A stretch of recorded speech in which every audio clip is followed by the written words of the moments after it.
arrivé à Paris en 98, où c'était vraiment l'explosion du street art. Tout le monde était à Paris, donc il y avait Shepard Fairey, Monsieur André, Zeus, Invader qui commençait, John Hammond. Et ça m'a donné une envie de moi aussi investir les rues et de faire partie de ce mouvement, quoi.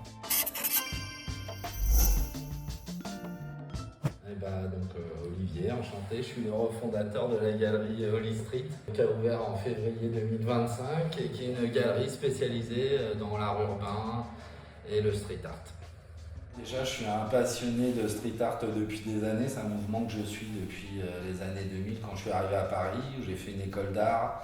Et après, j'ai travaillé dans des agences de pub en tant qu'art supervisor et directeur artistique. Donc, mon boulot, c'était vraiment de découvrir des nouveaux talents et de les proposer au grand public.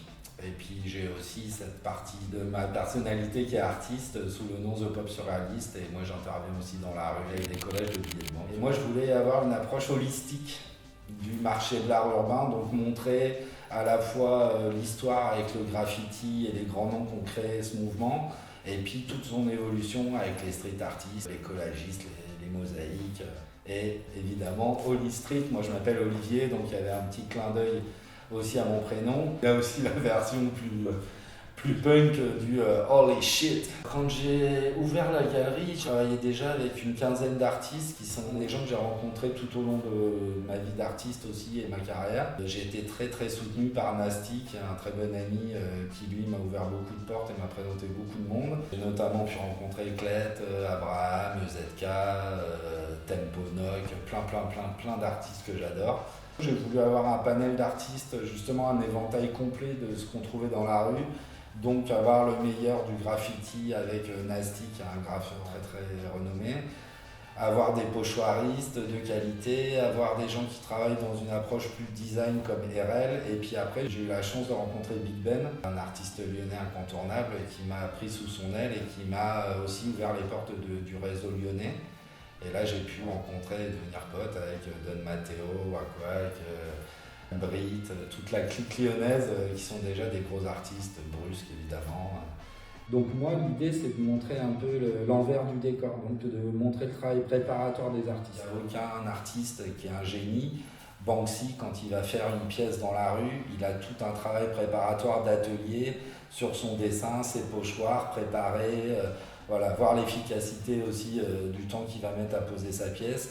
Vraiment avoir cette culture, expliquer aux gens d'où vient le street art et ensuite les accompagner pour faire toute la chronologie du mouvement des années 80, je vais dire, à nos jours.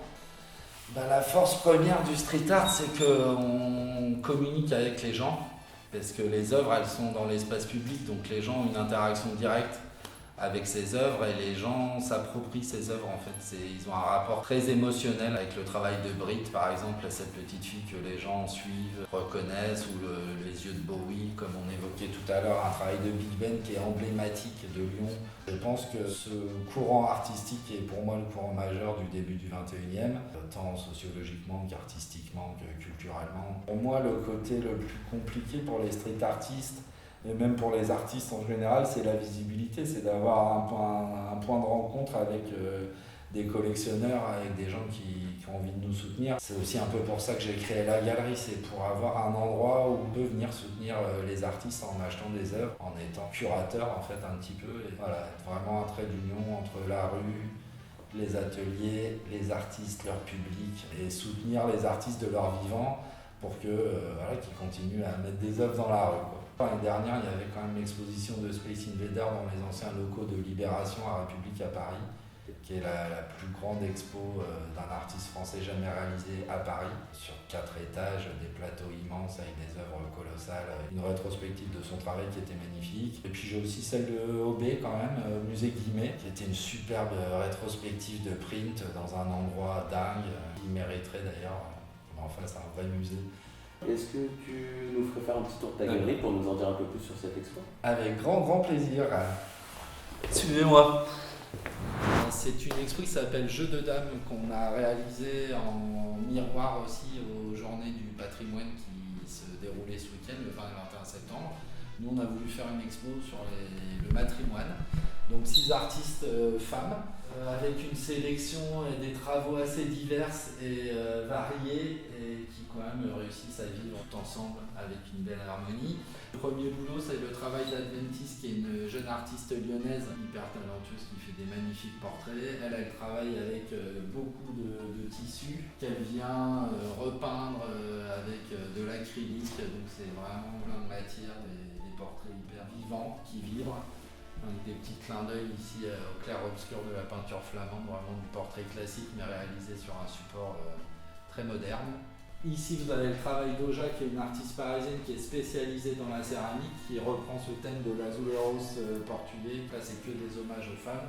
La Madone, un hommage à Mystique, ambassadrice du street art français, la tête de proue des street artistes féminines. Ici, vous avez l'œuvre de la Dactylo et ses fameux jeux de mots, donc toujours beaucoup d'intelligence. Là, vous avez le travail de Brit, qui est une artiste permanente de la galerie, avec sa petite fille, qui est son personnage récurrent. Donc là, vu que c'est pour l'exposition Jeux de Dames, elle a utilisé des supports de jeu, comme par exemple un plateau de Monopoly. Là, vous avez le travail de Laurette Sulfate, qui est une artiste de la région également, qui est photographe. Pour finir, le travail de Sori, qui mêle tissu et pochoir, beaucoup de portraits de femmes également, mais des portraits d'hommes et voilà, une artiste très engagée auprès des migrants qui travaille toujours ses œuvres sur une base de tissu cousu sur la toile. Et puis on vous donne aussi rendez-vous pour le vernissage cette fois-ci de Nef, la prochaine artiste qui arrive pour son solo show. On a hâte de vous présenter son travail. Ça va être encore une sublime expo à la Holy Street Gallery. Allez, bonne journée à tous, à très vite.